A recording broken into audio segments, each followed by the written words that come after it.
बहुत समय की बात है। भागीपुर नाम गांव में मनोज रहता था। मनोज बहुत ही दयालु और नेक इंसान था और पूरे गांव में सभी उसकी बहुत ही ज्यादा इज्जत करते थे और कोई भी उसकी बात नहीं टालता था क्योंकि सारे उसका सम्मान करते थे। मनोज बहुत ज्यादा अमीर तो नहीं था, लेकिन उसके अच्छे चाल चलन और उसकी नेक दिली के चलते सारे उसका सम्मान करते थे। एक दिन मनोज अपनी बेटी से बात कर रहा होता है और उससे ये कहता है कि बेटी, मैं कब से तुमको कहता हूँ और तुम्हारी अब उम्र भी हो गई है, तो तुम शादी क्यों नहीं करना चाहती? देखो, हर एक लड़की को शादी करके अपने घर जाना ही होता है एक दिन, तो तुम शादी के लिए क्यों नहीं मान रही? ठीक है बाबा, अगर आप इतना ही मुझको कह रहे हैं तो मैं शादी कर लूंगी, लेकिन मेरी एक शर्त है। मैं शादी उस लड़के से ही करूंगी जो मेरी सारी बातें मानेगा। ऐसा लड़का कहाँ से ढूंढ कर दूं तुमको मैं? हर एक पत्नी का कर्तव्य यही होता है कि वो अपने पति की बात माने, लेकिन पत्नी की सारी बातें मानने वाले लड़के मेरी नजर में तो कोई नहीं होगा। ऐसा लड़का कहाँ से ढूंढ कर लाऊं बेटा तुम्हारे लिए? बस बाबा, मुझको नहीं पता। आप ये मेरी शर्त मानेंगे तभी मैं शादी करूंगी, वरना मैं शादी नहीं करूंगी, और ये मेरा आखिरी फैसला है बाबा। मनोज अपनी बेटी की बेतुकी शर्त से बहुत ज्यादा परेशान था और सोच में था कि अब ऐसा लड़का कहाँ से ढूंढूं। किसी तरह यह बात भानु सेठ जमींदार के बेटे, जो बहुत ही आलसी था, रवि, उस तक पहुंच जाती है और वो ये कहता है कि अरे वाह वाह वाह, बड़ी बात है, बड़ी बात है। इसका घमंड तो मैं तोड़ूंगा मैं। हाँ, इसको वो पति चाहिए जो इसके इशारों पर चले। हाँ, आज मैं भी कसम खाता हूँ कि मैं शादी इससे ही करूँगा और कभी इसकी बात नहीं मानूंगा। इसका घमंड चकना चूर कर दूंगा। हाँ, चकना चूर। देखो अब मैं क्या करता हूँ। अगले दिन रवि अपने पिता भानु के पास जाता है और उससे जाकर ये कहता है कि अरे पिताजी, कैसे हैं आप? पिताजी, आज तो बहुत ही अच्छा मौसम है और इस अच्छे मौसम में मैं आपको एक बात करना चाहता हूँ। वैसे तो आज आप खूबसूरत भी बहुत लग रहे हैं। अरे मेरी तारीफें करना छोड़, मुझे पता है कोई तेरा अपना ही काम है जो तू मुझसे निकलवाना चाहता है, इसीलिए तू मेरी तारीफें कर रहा है। काम बोल, तारीफों को छोड़। हा हा, अरे पिताजी, आप मेरे दिल को बहुत ही गहराई से जानते हैं। अच्छा तो पिताजी, वो मनोज की बेटी नहीं है लीला, मुझे वो बहुत अच्छी लगती है और मैं उससे शादी करना चाहता हूँ और मैं उसी से ही शादी करूँगा। तो आप मेरी उससे शादी करवा दे। बस यही बात करनी थी आपसे। अरे शादी से कल तक तो तू बहुत ज्यादा भाग रहा था, डर रहा था। मैंने तो तुमको पिछले साल भी कहा था कि शादी करनी है तुम्हारी, तो तब तो तुम बहुत गुस्सा कर रहे थे। अब अचानक से शादी का कैसे भूत सवार हो गया? बस बाबा, मुझको उससे ही शादी करनी है और किसी से नहीं करनी। बस अब दिल नहीं था, अब दिल है। बस आप मेरी उससे शादी करवा दें। बस एक ना एक दिन तो करनी ही है, तो अब क्यों नहीं उससे शादी करवा दें बस। इतना कहकर रवि वहां से चला जाता है और भानु सोचता है, रवि ने लड़की तो बहुत ही अच्छी पसंद की है। मनोज बहुत ही नेक दिल इंसान है और उसकी बहुत ही ज्यादा गांव वाले इज्जत भी करते हैं। वो नेक दिल और अच्छा है तो उसकी बेटी भी तो अच्छी ही होगी ना। रिश्ता तो अच्छा है, कर लेना चाहिए। सोचते हैं इसके बारे में। अगले दिन भानु मनोज के घर चला जाता है। अरे जमींदार साहिब, आज हमारे घर कैसे आना हुआ? और आप ठीक हैं? भाभी ठीक है? बेटा रवि कैसा है? वो ठीक है? हाँ मनोज, हम सब ठीक हैं। ऊपर वाले की बहुत दया है हम पर, और रवि भी ठीक है। उसी के लिए तो आज मैं यहाँ पर आया हूँ। रवि के लिए आए हैं? मतलब मैं कुछ समझा नहीं जमींदार साहिब, सही से बताएं ना, क्या बात है? मुझे पता चला है कि हमारी लीला बहुत ही सुशील, समझदार और सुंदर है, तो बस उसको मैं आज अपनी बेटी बनाने आया हूँ। रवि के साथ उसकी शादी की बात करने आया हूँ तुम्हारे साथ। क्या तुम अपनी बेटी का हाथ मेरे बेटे को दोगे?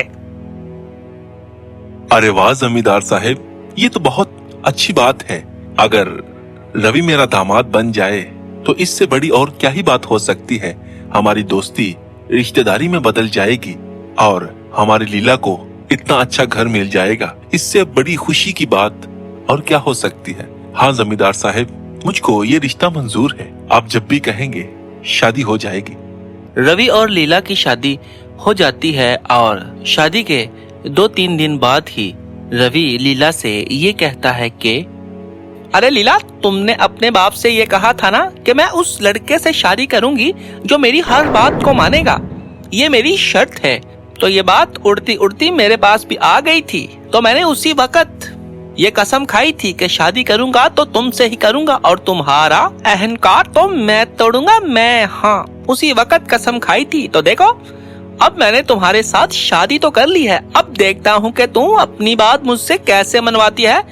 ये जहन में रख लेना, मैं तुम्हारी कोई बात नहीं मानूंगा। हाँ जी, ये तो है, बात तो मैं मनवाती अपनी, लेकिन अभी वक्त नहीं है, क्योंकि अभी तो आप बाबूजी के धन पे पल रहे हैं और मैं भी जब आप खुद से कमाएंगे, जब आप अपने पैरों पर खड़े हो जाएंगे, मुझे पता चलेगा कि आप अपने हाथों से कमा कर लाए हैं, बाबूजी के दिए हुए पैसे नहीं हैं, तब मैं अपनी बात आपको कहूँगी। अभी तो कोई फायदा नहीं है ना जी, इसीलिए तो मैंने कोई आपको बात कही भी नहीं और ना ही तब तक कहूँगी। और मैं अगर आपसे कोई बात नहीं कहूँगी तो झगड़ा भी नहीं होगा।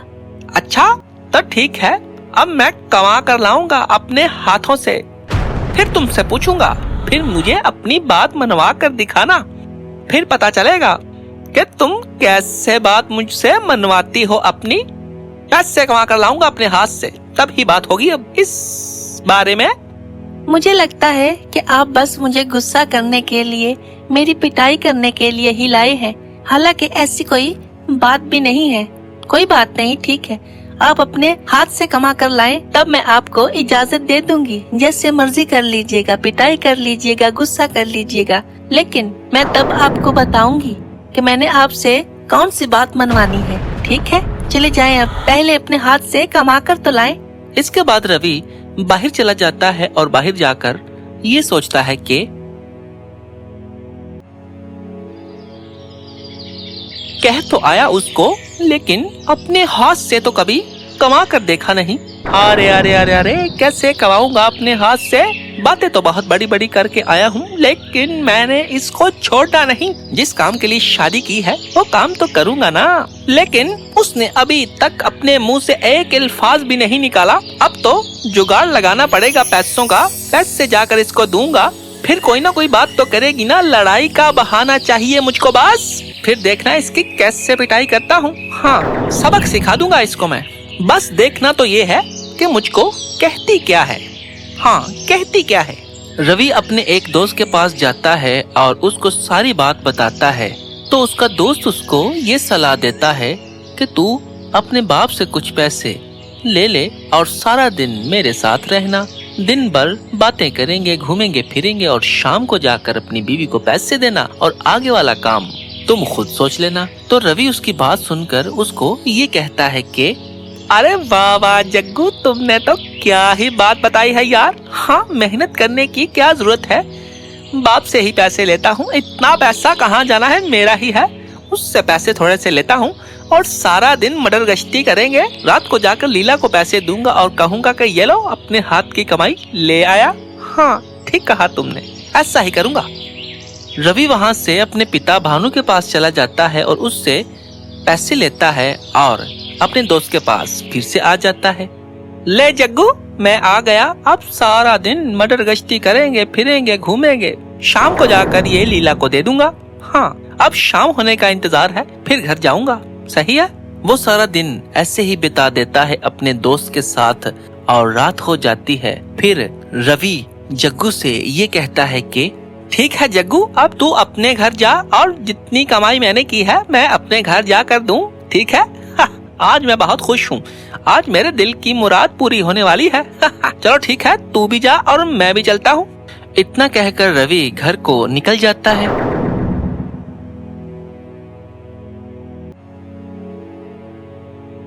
रवि घर आ जाता है और लीला से ये कहता है कि अरे लीला, ये लो, मैं ले आया अपने हाथ की कमाई और बहुत ही मेहनत से आज मजदूरी की है। अब तो मेरा पूरा हक बनता है, क्या नहीं? जी अब आपका पूरा हक बनता है। मुझे पता है कि ये पैसे आप बाबूजी से लेकर आए हैं। मुझे पता है आप मुझको गुस्सा करना चाहते हैं, बुरा भला बोलना चाहते हैं, मुझे पीटना चाहते हैं। मुझे पता है, क्योंकि आपको लगता है कि मैं बहुत ही ज्यादा अहंकारी हूँ, कि मैं अपने पति से सारे काम करवाना चाहती हूँ, अपने दिल की बातें मनवाना चाहती हूँ।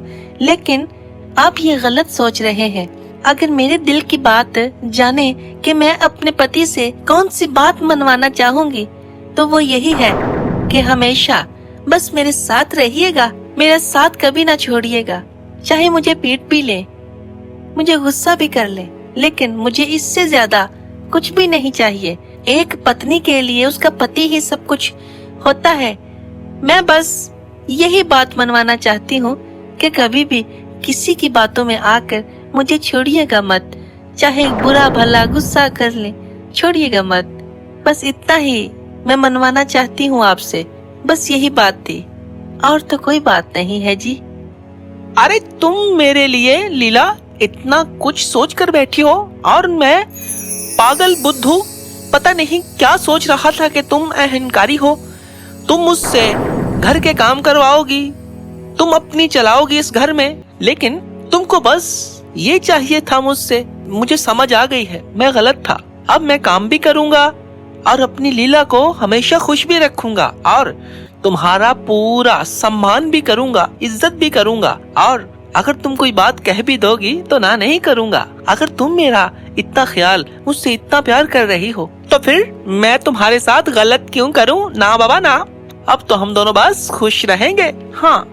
रवि ठीक हो जाता है। रवि को लीला का पता चल जाता है कि वो अपने दिल में मेरे लिए बहुत ही इज्जत और सम्मान और प्यार छुपा कर बैठी है, तो क्यों ना मैं भी उसके साथ प्यार ही करूं, उसका सम्मान करूं, और हम दोनों हमेशा खुश रहें।